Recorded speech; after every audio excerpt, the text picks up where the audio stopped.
ಏನಂದ್ರೆ ಸಣ್ಣ ಮಕ್ಕಳ ಟೂಬ್ ಸರ್ ಇದು ಹಾಂ ಸರ್. ಸಾಮುಗಳು ಅಂತ ಇಲ್ಲ ಕೊಟ್ಟಿಲ್ಲ ಓಪನ್ ಐತಿ ಸರ್. ಅವ್ರದ್ದು ಅಭಿಪ್ರಾಯ ಅಂತಂದ್ರೆ ಯಾಕಂತಂದ್ರೆ ನಾವು RMPನೂ ಡಾಕ್ಟರ್ ಅಲ್ಲ, ಈ ಕಡೆ ತಮಿಳ್ನೂ ಅಲ್ಲ.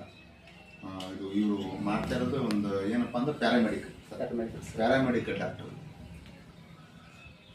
ಈಗ ಹೇಳ್ಬೇಕಂತಂದ್ರೆ 10220 ಅಂತಂದ್ರೆ ಇದ್ರ ಹತ್ರ ತೋರಿಸ್ತಾರೆ. ಬಟ್ ಏನದಂತ ಐಡಿಯಾಕ್ಕೆ ಜ್ವರದ್ದು ಮತ್ತೆ ಸಲಾನೇನು ಅಂತಲ್ಲ ಅಂತ ಇವ್ರು ಇಟ್ಕೊಂಡು ಕಾಣ. ಯಾಕಂದ್ರೆ ಸಾಮೂಹಿಕಕ್ಕೆ ಯಾವುದೋ ಕುಣಿ ಆಗಲಿ ಏನೋ ಆಗಲಿ ಪ್ರತಿಯೊಂದಕ್ಕೂ ಮಾಡ್ದಂತೆ ಏನೋ ಒಂದು ಸ್ವಲ್ಪ ಏನೋ ಮನೆ ಸಂಸಾರಗೋಸ್ಕರ ಈ ಥರ ಮಾಡಕತ್ತಾರಲ್ಲ. ಏನೋ ಬಡ್ಡಿ ಏನೋ ಮಾಡ್ಕೊಂಡಿದ್ದ ಅವ್ರ ಸಂಸಾರ ಮಾಡ್ಕೊಂಡಿದ್ದಾರೆ ಪಾಪ. ಇಲ್ಲಿ ಅದೇನೆಲ್ಲ ನಾವು ಹೈಲೈಟ್ ಮಾಡುವಂಥದ್ದು ವಿಚಾರದಲ್ಲಿ ಏನು ಮಾಡ್ಬೇಕಪ್ಪ ಅಂತಂದ್ರೆ ಇದೆಲ್ಲ ಯಾರೋ ಕೊಟ್ಟಿರೋ ಅಂತ ಹೇಳ್ತಾರೆ ಡಾಕ್ಟರ್ ಸರ್. ಸರ್ ಇದು ಅವರು ಸೆರಪ್ ಕೊಟ್ಟಿದ್ರಂತ್ರಿ, ತಂದು ತೋರಿಸಿದ್ರೆ ಹೋಗದೇನು ಸರ್.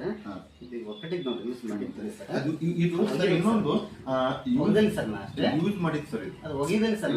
ಯೂಸ್ ಮಾಡಿದ್ದು ಇದು ಕೆಲವೊಂದು ಮಕ್ಕಳಿಗೂ ಇನ್ಫೆಕ್ಷನ್ ಕೊಡಂಗಿಲ್ಲ ಸರ್. ಅದ ನಾನು ಅದು ಅಲ್ಲಿ ಹೋಗಿಬಿಟ್ಟು ಹಂಗೈತೀನಿ ಸರ್.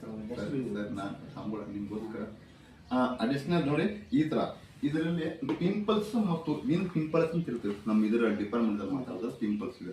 ಮಕ್ಕಳಿಗೆ ಡೈರೆಕ್ಟ್ ಆಗಿ ಬೂಜಿ ಹಾಕೋಕ್ಕಿಂತ ಮುಂಚೆ ಪಿಂಪಲ್ಸ್ ಇದೆ. ಎಷ್ಟು ಪಾಯಿಂಟ್ ಹಾಕ್ಬೇಕಂದ್ರೆ ಡಾಕ್ಟರ್ ಅಂದ್ರೆ ನಮ್ಮ ಮೈ ದೇವ್ರ ಅಂತ ನಾವು ಒಪ್ಕೊಂಡ್ಬಿಡ್ತೀವಿ. ಡಾಕ್ಟರ್ ಈ ಥರ ಆದಾರಂತೂ ಯಾರಿಗೂ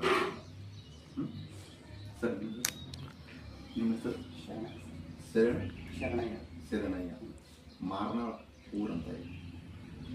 ಓಕೆ ಸರ್. ಕೂತ್ಕೊಳ್ಳಿ.